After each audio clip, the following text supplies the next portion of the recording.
All right, everyone. So I'd like to welcome you to this presentation today, which I originally called Deep Bonds, Archetypes and Unconscious. And I just find it's one of the most important and most relevant conversations to have today, to realize that you're not alone going through life. And the more that you find this peace within yourself, the more you could find it with other people that are around you and that surround you. So you're not alone, meaning within yourself, there's forces that you need to harmonize. And when you have this completeness within you, it's easier for you to be less affected negatively by life, meaning there's less surprises that are undesirable. And the surprise, even when they come as undesirable, is because you know what to do with them and you've kind of like rehearsed what to do ahead of time. So let's get this started. All right, you ready? All right. So number one here, let's go into it. And I will touch this. This I find this beautiful, and it's the personal conscious. And it's just to understand that your mind's like a garden, and there's things in your mind that are undiscovered, right? You try to take stuff that are in your mind, like some experiences that you don't like, and you try to put them like on the computer in a recycling bin. You know, you try to throw in the trash, but the thing is that what you put in the trash does not delete. You think it deletes because you're trying to forget it, but the thing is that it actually keeps coming back. And you got to see it as if you own the company and there are certain files that are brought to you and you don't want to deal with them because they're difficult clients. You want to act as if those clients didn't exist. You shred those papers. Guess what? Over time, those papers will keep coming back to you because someone within you is doing their job. Someone within your company is doing their job and keep bringing those things up to your attention. Just like when you have certain feelings that are rising, it's because it's a signal for you to turn left, to turn right, to pay closer attention to something, zoom in or zoom out. It's a signal from you to be able to do something differently. And when we're not able to understand these signals from within, well, then we get into a lot of problems within ourselves. It's like a divorce created within ourselves. And it's like we could have like this nagging voice of a terrible husband or a terrible wife that's always talking down on us, but that's happening within us. So let's try to take care of that relationship first, and then let's see how the other relationships really are. All right. All right. Next. So your personal conscious, okay, is what you fear or desire most in life. So it's repressed from your conscious thoughts. So like you're not like thinking about it during the day. It doesn't come up because you try deleting those files, right? And whether it's a dream that you really have or something that you absolutely hate, it's like the more you know what you desire, it kind of like expands you because you want to explore and know how to get there. But then the more things that you fear and the longer that you fear them for and the longer you don't address them for, this is what it does to your zone of expression, right? So we end up being in prison and we feel like as if you need to liberate yourself, but at the same time, there's so much things that you're fearing and acting as if they don't exist, you're doing this to yourself. So this contraction and closing and opening is what's making us lose our minds because we don't even know what's really going on. So let's start having a better relationship with this. Next slide. Okay, in your personal conscious, all your experiences exist there. So if the people that you fought with, the people that you love, the people that you perceived in a certain way, the people that perceived you in a certain way, anything exists there. Okay, good or bad, it's stored there. The collective unconscious is different. It's an idea that is made up of previously lived experiences that are stored deep in our mind. So someone somewhere, a people, a community of people live certain experiences, certain things were adopted in relation to those experiences, and they don't question why they do certain things anymore. And then you grew up in this world and you just look around you and you see that everyone seems to have these unwritten rules. It's not a written rule, but everyone collectively is unconscious about certain influences that they have on themselves or on each other. They're not conscious that they collectively share this shared blindness or awakening, right? So this is very important for us to be able to notice that our environment does shape us. And it could be very dangerous because we could, as a collective, as a people, assume things and not go verify them. We could choose to blind ourselves being, well, I'm just being a good Greek husband. Oh, you know, I'm just being a good mother. And you have this little child here that's going to grow up in this terrible atmosphere where you have these two roles just being roles and not being a growing atmosphere for the child to understand what they are, what their cosmos is within them, and how they're supposed to collaborate in peace with what's around them.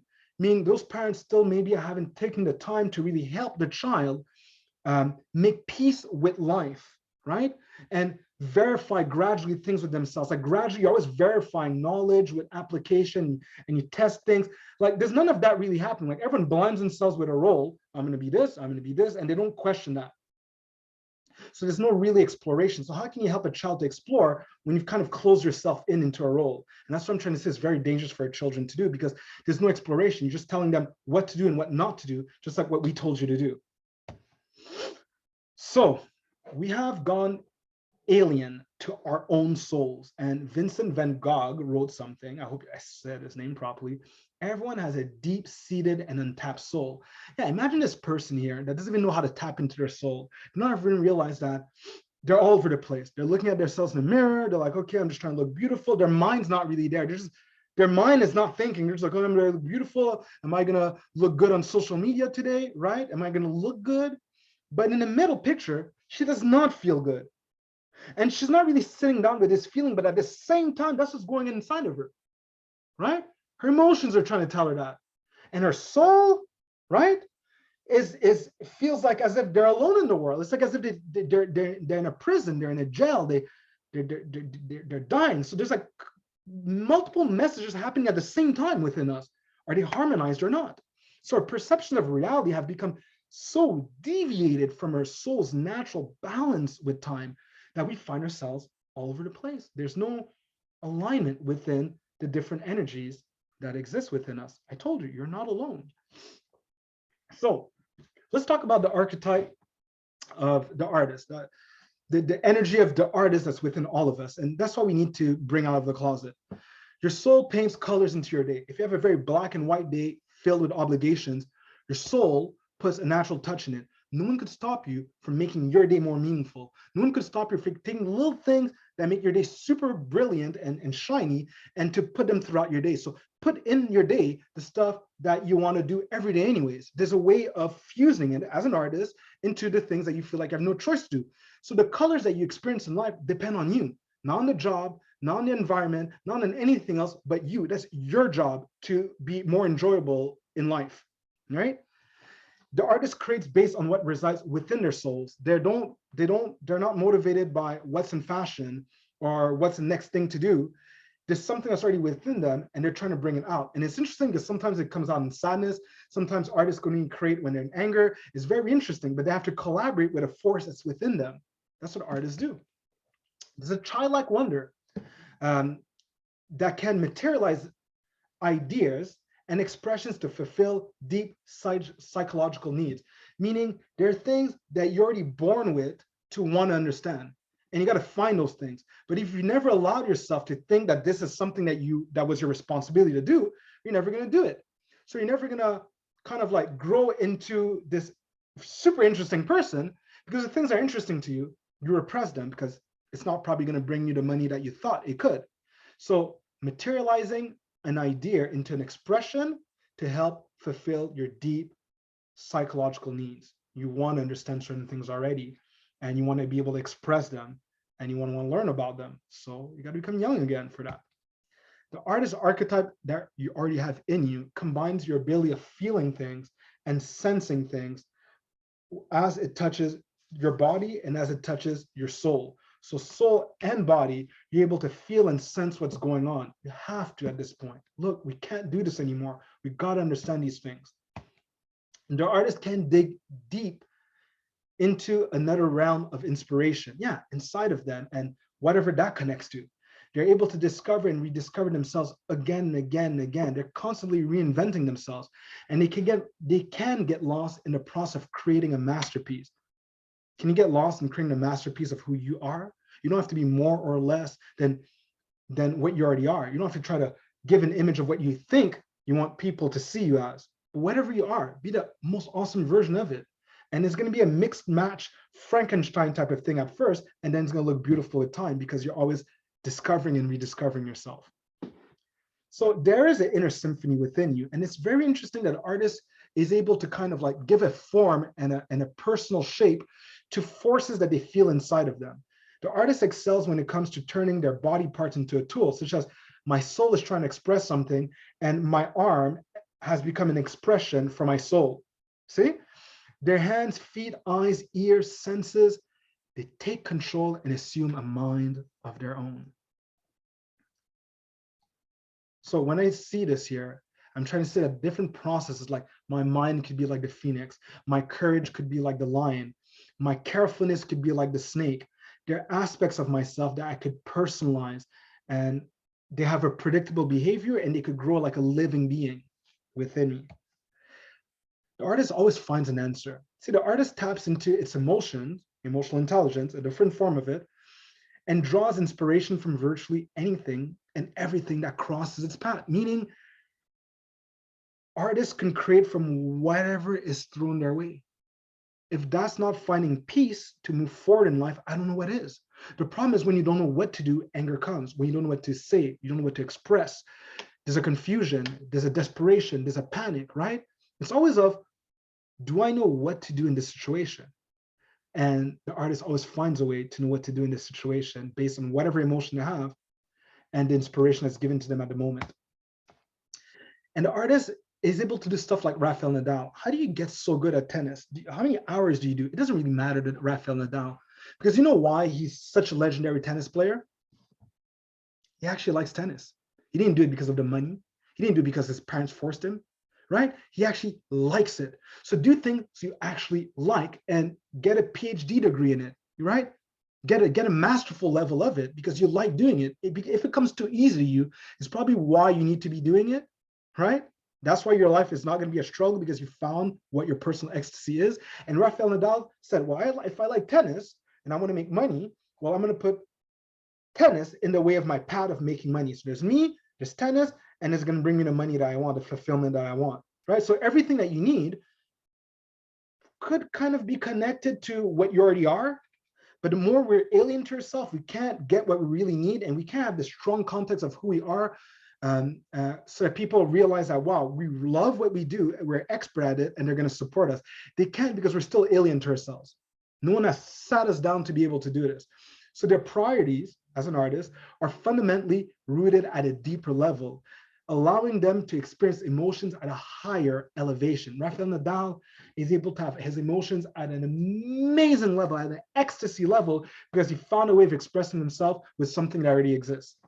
So the individuation process is taking divided parts of yourself and bring them together in unity, okay? So you're taking divided things and you're putting them in unity, okay? So you could be undivided. So the undivided self, you could see the process of being undivided, transform the mind's individual parts back into its whole natural balance.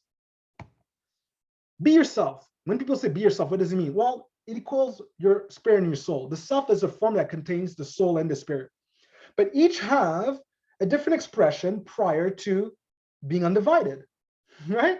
So when your mind suffers, it comes from those forces being in disharmony, trying to pull in their own ways. Imagine the cars, one wheel wants to turn left and one wants to go right. That's going to hurt. And it's going to also hurt when you crash into something. So if you want to be a masterpiece that's going somewhere, then you need to make sure that whatever you're made up of is going in the same direction. So if you feel that you have this destructive force within you, well, what I do is I accept this destructive force inside of me, and whenever I feel it, I bring out a sister force to turn anything that I see as a conflict, and I bring into a peaceful harmony. Whenever I feel a threat, I transform into a peaceful harmony. Well, what if we need to express this energy within you? What would it look like? Well, like the picture you see at the bottom, the colors of the rainbow of when I feel death, a form of death, social death, a death of my well-being, whatever it is, I allow myself to accept it like the colors of the rainbow. And I accept that like the rainbow has so many colors, I have different tricks up my sleeve to simulate myself and make myself at peace with the situation where I'm like, I'm happy this happened. Thank you. So it's how you grow from things that are inevitable in life, by knowing yourself better and the forces that you already have within you that are willing to serve you, right? So the kindness in me to transform bad things into good things and my ability to want to destroy things, they're one perfect balanced being that collaborate. They're one person. Aside from achieving physical and mental health, which is obvious, okay, people have also expressed a tendency to become harmonious, peaceful, mature, and mindful. Like they could pay attention in their actions and reactions to both things happening inside of them and things happening outside of them. So wouldn't you want to be able to feel more mature with when things poke you, how you choose to respond to it? Can you respond to it more beautifully? So yes, there is an inner team inside of you. There's the ego, the persona, the shadow, the self, anima, animus archetypes. And let's review them really quickly, all right? Your ego. The ego has needs of existential significance that are often not being met, meaning there's something that you want to be able to do differently, but you can't put your finger on it. And that's why you get ego trips sometimes. It's just it gets out of control. You want to control your ego so it serves you. So your ego turns into an eagle for you, right? It takes you places. So how do I create inner peace with this then? Well, you need to uncover the ego's unconscious needs so that they can be brought into your conscious awareness, right? They could be acknowledged, feel heard and understood. And so that you could find this reconciliation with yourself. You could find this peace with yourself instead of remaining repressed and causing internal conflict, right? So you have to kind of sit down and be like, okay, what's really going on here? What does I really, really want? And what can I really do about it? There's a persona, that mask, okay? So it expresses itself externally and is the part that is known publicly. It's also the part that is often mistaken for being who a person is entirely. Yeah, well, the mask that you put on at work, people assume how you are. You want to date someone, they make themselves beautiful on the outside. You're assuming that what they are on the outside matches what you've made up in your mind about the complete picture of what they are. But that's the thing, that's not that. But the thing is that when you understand that the mask is trying to fulfill a weakness somewhere of what you're lacking, then you could choose to reinforce those weaknesses. So you become the mask. You don't have to hide things with the mask. Whatever the mask was trying to hide, you've actually reinforced them and you've strengthened yourself. And I think that's one of the most important things. That's one of the biggest advices that we give to people when they want to date someone. Don't get mistaken by what they project. You're going to be dating what they really are, not what they project. So own your mask, become the mask and what it was trying to do, not by staying as a cane where you can't walk anymore, but realizing that you need to strengthen your legs so you don't depend on the cane anymore. Right? You notice that there was something weak that you need to work on. So accept your weaknesses, and that's the first step in accepting your strengths. Contextual reconciliation. Well, yeah. Okay, because that's what I just explained. When you make peace with a persona and the other parts of your mind, it creates this harmony and a balanced persona of self-empowerment because you understand that all the things I might push back, which makes me put on a mask to be accepted, I could decide to take all the things that would make me accepted and do something about it. So there's something that you want to be that because you're not being, you feel like you need to put on a mask, something that you feel like you'll never be achieved. So that's why people are like fake hypocrites their whole life in a way, and they never want to be discovered. And that's why people start having a double life because they know like there's an image that they project and they know that they're not fulfilling the requirements of what they're projecting. So you're a liar, you're a hypocrite. Why are you putting so much on the outside when what's on the inside is lacking? Why don't you work more on what's on the inside so you don't have to spend so much time on the outside, and the outside could reflect more what's on the inside now. So you see what's on the inside now is reflected in the potency of your character and what you really are. So your weaknesses help you reinforce the things that matter to being complete and whole. Enter the shadow, okay? I'm gonna give you a little story here, okay? It's this woman here, and her shadow came out, and she woke up, and she's like, "Whoa, what happened?" Like four people are on the floor, and they're bleeding. And she's like, "Oh my goodness!" And she's just realizing because I said that. Wait a minute. Well, she whispered in her mind that she's in trouble, and she's like, "Someone needs to save me, save me, save me, save me, save me, save me, save me, save me." And out of nowhere, her shadow's name, which is Ichigo, she's like, "Oh, because I said that, Ichigo is just trying to help me." It's like as if my shadow, what came out of the closet and tried to beat up everyone, verbally or physically, is just a part of me that felt there was a threat to me and felt like they needed to come and create some form of justice. But what if I'm perceiving things all wrong? Or what about if, yes, it's trying to help me, but my shadow's so clumsy because it burst out, of the closet. I wasn't holding its hand and walking outside with it, we weren't walking hand into hand here. See, and that's a problem when you're not walking hand into hand with all the aspects of yourself. It gets you in trouble. And then you realize, oh my goodness, I'm going to get in trouble now. Look what I did to those people. See, look what I said to those people. I hurt their feelings. But how did it happen? Because you felt threatened. You weren't even conscious to which degree you felt threatened, and your shadow came out. So any repressed weakness, shortcomings, judgments, emotion, and instincts that you have, your shadow is aware of them, right? So it's aware of your weaknesses, and it wants to come out and help you. But the thing is that it's not necessarily trained. So it's like a spiritual force that's not trained. Wouldn't you want to give it a better body where it's trained, it's mobile, it's intelligent, it's educated, right? And its needs are fulfilled to make sure that you're safe, then you would have a better harmony with yourself. And it contains socially unacceptable thoughts, beliefs, and perspectives of the world.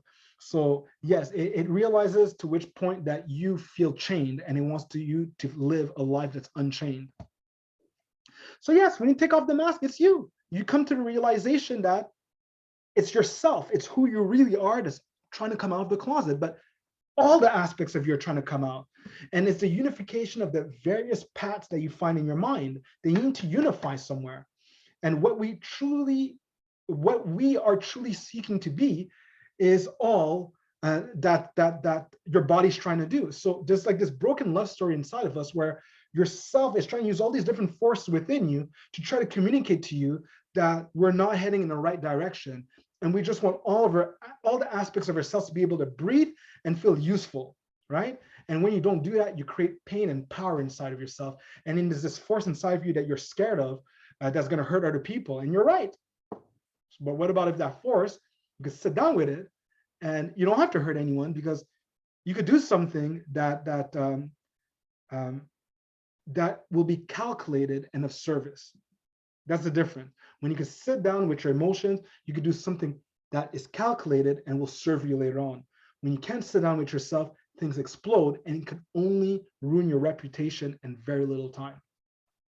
So another aspect of ourselves, the anima animus, and it's kind of like the unconscious, therefore repressed masculine or feminine energies that are often represented in a male as in a female. So it's also a symbolic range of energies that we can grasp, such as the symbol of the yin and the yang, right? There's just many little different symbols that we could use here. So it's not just the woman you see here. It's actually whatever is in the middle is all of you. So it's a new level to your power mastery. It's like as if you had a guitar string where you have 12 notes, and you're like, oh, this guitar string could keep going on, and I have 24 notes, right? So it's like, well, when I want to use all of what I have, wouldn't that be great? When I'm suffering and sometimes things are short in life and things are tough and we're struggling with certain things, I don't want to have 25% of myself while struggling with certain things. I want to have all of myself, and I want to have an ease of piloting myself. Animus gallery. Well, yeah, I want to find my true balance. So as a man, am I strong enough to spiritually summon the feminine energy within me? And if I'm a woman, can I powerfully summon my Prince Charming in shining armor? Why don't I be my own Prince Charming in shining armor? And I have more chance of finding someone that understands the context of how to serve me. Just like for me right now, I'm embodying everything I find beautiful that I like in a woman, right? Well, I have more natural chances of finding someone that has a similar path as me, as I'm engaged in everything that matters to me. What I like in other people, why don't I put it into myself? You're interested in it for some reason, so do it for yourself, right? And then, like I said, we'll have a healthier relationship with other people, and each person are equally balanced on their own. Just like on this moon here that you see the man and the woman on equal terms. They're the same thing. There's not one above the other. Just like the usefulness of the energies of the anima animus within each of us. And just like a baby cannot survive without an umbilical cord, you cannot really survive as a healthy individual without being united to the full range of the capacity of power that you have. So when we say, be all that you can be, I don't know how you could say that without being aware of those different aspects of our minds. Ego, shadow, anima animus, and etc., right? So let's touch the archetypes now, which are universal, inborn models of people, behaviors, personalities that play a role in influencing human behavior. okay? They are in your inner world and they are in your outer world, okay? Here's a great representation of the ones that you might find, and let's take another angle of them, because archetypes are also being used against you as they represent your favorite brands, your idols, and the media marketing tonality that we're going to use to send you familiar vibes for you to buy things. What does a magician crave? Power. Wow, how did you do that? That's what the magician wants. They wowed people. The hero, it's mastery. A hero is, they're not scared about how long it's going to take. That's why they're a hero. I don't think there's enough heroes here. It's like, oh no, a year of college. That's why I'm going to go back to university right now, right? Because I don't want to take a quick path. I want to take the longest path of my life. How about my path is to never reach my ultimate goal, but I'm in ecstasy every day of my life. I'm not setting myself up to fail. It's just like I'm finding so much things to do as I get there, that getting there is actually my joy of life. And the people that I get to serve in that path. Lover, intimacy, not sex, lover, intimacy, being connected, one, like that one-on-one, feeling the full presence of someone, the undivided attention, connection to one thing. Jester, enjoyment, right? I don't want to compromise with the enjoyment I have in my life. Everyman, belonging, I just want to belong, right? Caregiver, I live for service. The ruler, I want to be in control of the situation. I have to be in control of the situation. The creator, things cannot stay that way. Things can only go to the next level. Innovation. That's one of my archetypes. Innocent. Innocent are very safe, are very good because they make sure people feel safe socially. They'll be there as a good friend, and to make sure that if you're missing a leg on your table one day, they're going to be there and they're going to liven up the room and make sure everyone's okay. So it's cool because innocent people are kind of like really courageous. They do the stuff that have to be done, and they'll do the hard work behind the scenes, right? So it's very interesting. You have the sage, which just wants to understand things so much, one of my archetypes. You have the explorer. It's freedom. They live for freedom, man. They gotta feel free. They don't want to feel like as if they're held back, just like the outlaw. A liberation. It's the action of liberating themselves. One is feeling free, the other one is liberating. The liberation process itself is cool. So sometimes they'll be fighting, just sometimes they're activists fighting to liberate certain people or fighting for certain rights, you see? And they will not want to do things the same way everyone does it. And then we're back to magician, okay? And the companies will use archetypes to market things that you're familiar with, but now your path is beyond that. Make sure that you don't limit yourself to things that were familiar, but to understand that there's an entire cosmos of things that are happening inside of you, and you want to be able to be united with that process, with all your potential, right? And let's talk about some of the archetypes that I do use. You'll see some of these pictures, and I just want to make sure you understand them once and for all, because they could also signify timelines in your life as well, okay? So you have Arn, which is hunt, authority of natural balance. Hunt for your natural balance. You have an authority over yourself. You're a balanced individual. Arthur is the archetype of noble companionship. You realize can't go past this point alone. You want to find noble companionship. Abaddon is pure, unknown, highest, most masterful warlord of destruction. They beautifully destroy things. That's all they're there for. You cannot stop this. This is like, it's like a veto power. This is what you call the cleaner. The cleaner. The cleaner is someone where you call them when you want a situation to be cleaned, meaning I need you to, let's say I'm the mafia, right? All right, I need you to erase that family as if they never existed. Well, you call it cleaner. What do you mean? Because we're not going to find anything about any people, about any of those peoples in their yearbooks. Their pictures almost disappear from your yearbooks. Where they live, it's all cleaned up as if they never lived there. They took care of everyone, disposed their bodies. They took care of everything. A cleaner is the highest level of professional there is. They take care of everything. You could see Abaddon as that. I mean, to destroy something, nothing's going to be able to stop it, and he's going to do it beautifully. Okay. Mother of Dawn is the free to live a more beautiful life of service to their soul's highest vibration and fulfillment. And what's interesting is that someone like that might have a negative ABADDON, and then they learn how to have a more positive ABADDON. Meaning, because at first they might feel like as if they need to attack people to liberate themselves, and then to realize that they were the one that kept themselves in captivity and no one could really hold them back. And when they commit themselves to that, then they have a healthier ABADDON that's not going to destroy the things that are going to hurt their future later on, because it's still a destructive force, right? So you got to choose what are you destroying, and as long as it doesn't burn your bridges later on. It's interesting to know what this is. So the archetype of ABADDON and Mother of Dawn are very interesting. It's like, what life do you really want to live? And ABADDON is kind of like the ultimate cleaner. That's the ultimate professional level of what you are. You have one thing to do and you did it, and nothing could stop you. Vant is basically respite. It is the person that gives you rest. Okay, it's okay. You could rest your head on my luscious breast. Go on, rest your head there, right?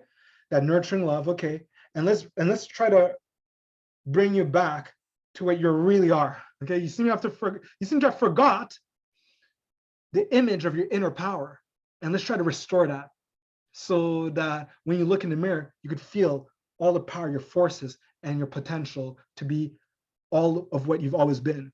Chiron is amazing because they deliver what is necessary to focus on. What do you want to focus on to transition to the next level? So they're just a messenger, basically. The Leopard King is amazing because of the suffering that they had and their relationship to their suffering of not allowing their diamond discipline and bravery to be affected by the fact that they had leprosy, they became a legend. So what you do with your problems, your relationship to your problems will determine to what degree you're legendary to the eyes of the people. So you don't need to fake things with a mask. You just have a real problem, and your relationship to that real problem will make you legendary. And I like Jean because she's a champion of humility and inner duty. She does not need a big stage as a big influencer to do the things that she feels her soul is driving her to do, that are right there in her backyard. You got to practice doing what you feel your soul is calling you to do with whatever is sent your way.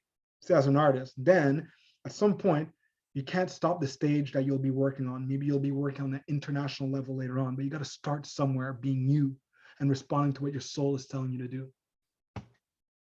Lilith is amazing because it's the animalistic appetite and lustful instincts. My animalistic appetite, is this something good for me, that's meaningful for me, that I need to have more on, that I need to have more of?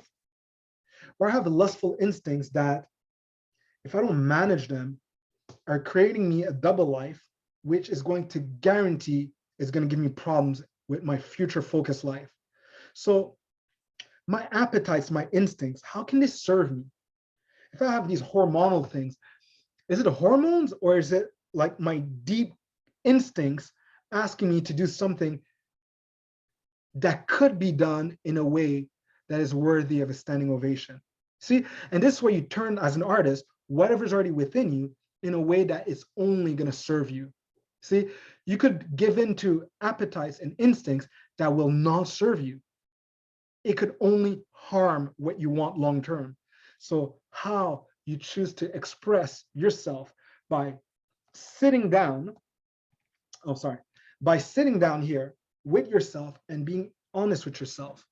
Is this something that I need to go deeper in because it's a part of me, or is it something that's just a hormonal thing and it's because I'm weak, or I'm tired, I'm depressed, that I feel like I'm more hungry, or because I'm sad, I feel like I want to eat more food? Like, what's really going on inside of me, right? And you want to be able to separate that part of me or something that needs more of my attention, needs some healing, right?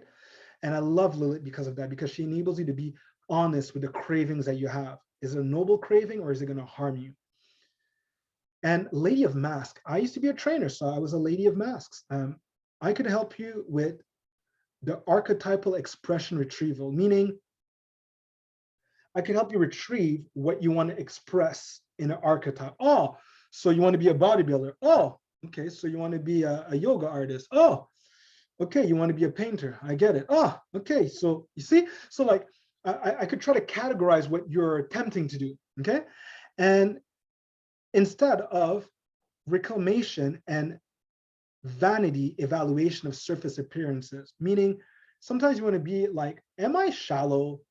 Am I just doing this as a rebound because someone broke my heart, so now I want to get in shape all of a sudden?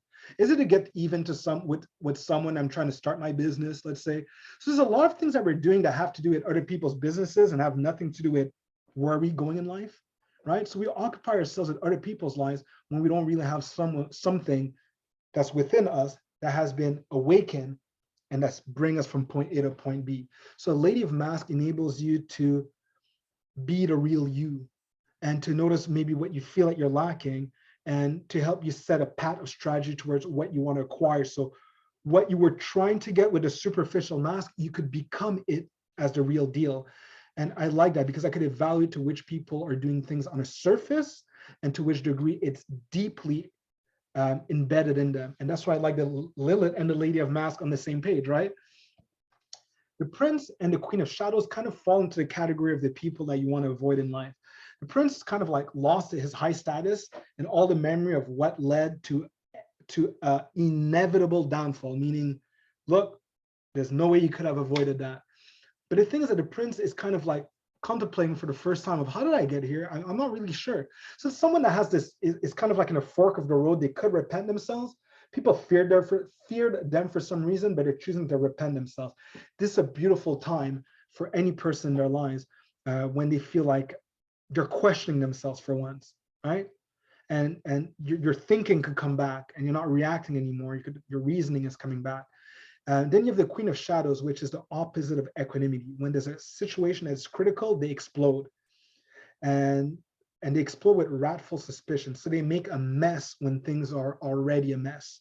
So we want to make sure that when that happens, you realize that you're going to find yourself as a prince eventually, where it's like, okay, well, how did I get here? How am I divorced? How am I in jail? How am I getting sued? How am I living alone in an apartment, eating craft dinner only? What happened exactly? What? She left me for who? He left me, what? Like, it's going to happen there because people don't want to be suspected all the time. People want to be understood. They want you to come close enough in intimacy to understand what was going on their planet. And then there you'll notice that there was nothing really to attack with, but suspicion could be a good thing. Attacking is not what you want. Because suspicion could bring you to inquire, right? To ask more questions.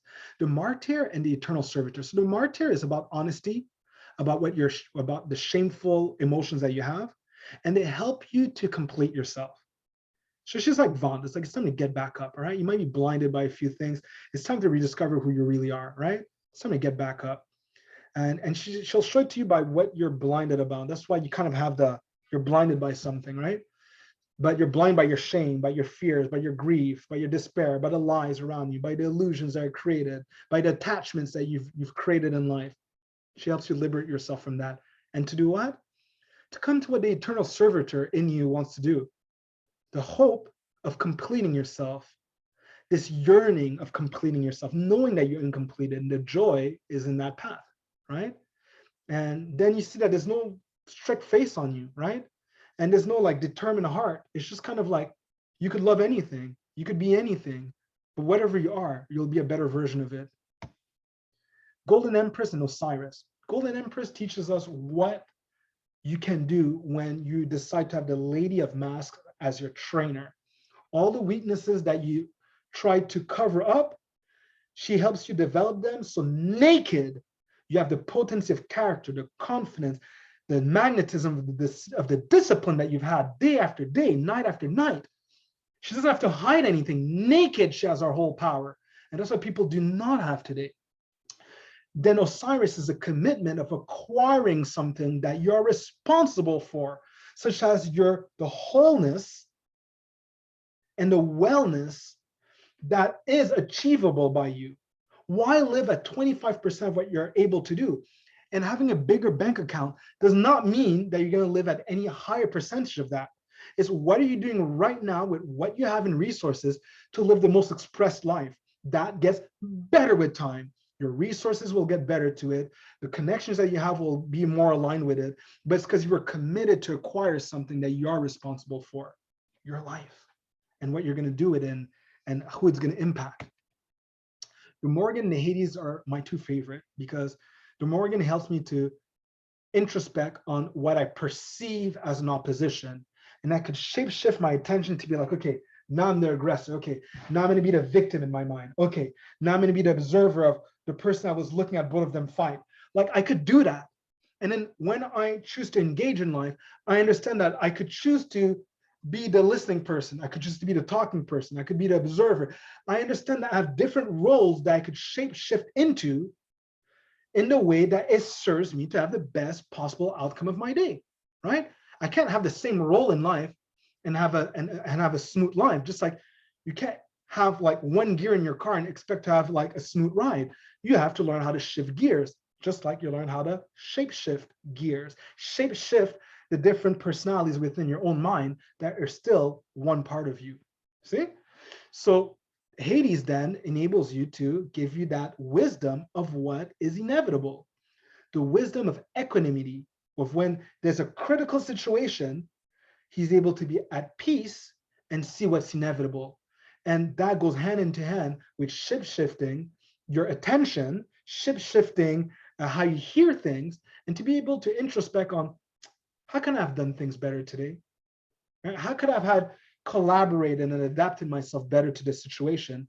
And it's going to happen again and again in life. So how am I going to be better prepared for it? So at least there's an active introspection. So let's summarize this. Let's look at Ray's method for dealing with problems. Okay, Ray is someone that has the most beautiful fighting art in the world. So precise, he cuts. And stage one is, do not underestimate the problem.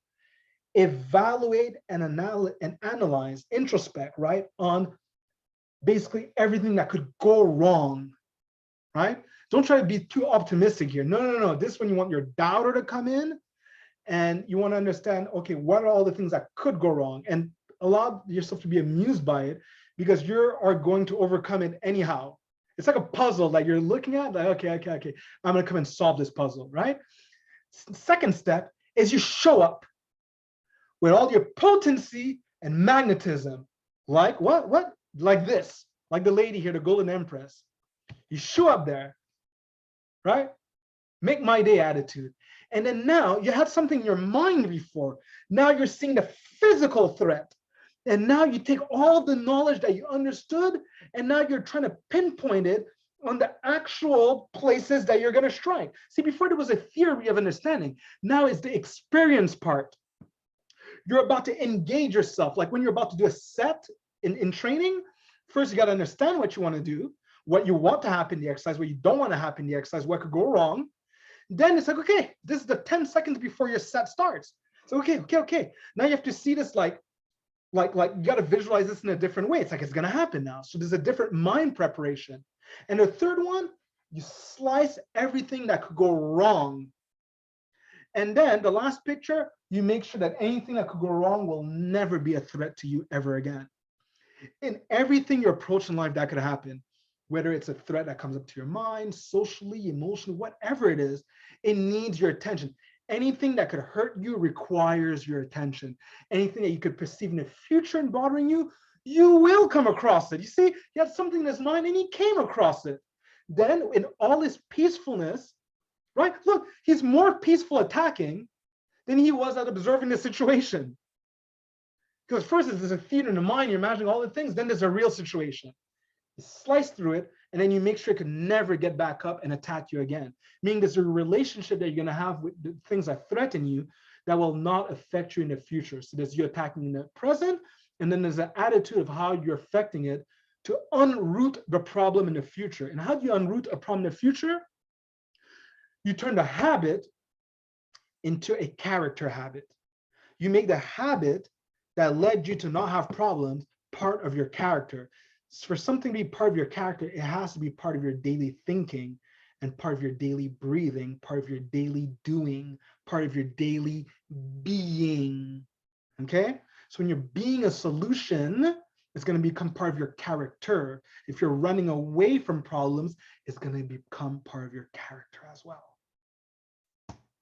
So this is the most important relationship in your life, fighting with love, determination, and purpose. So yes, this is what's happening in your mind. There's always things, there's always these threats.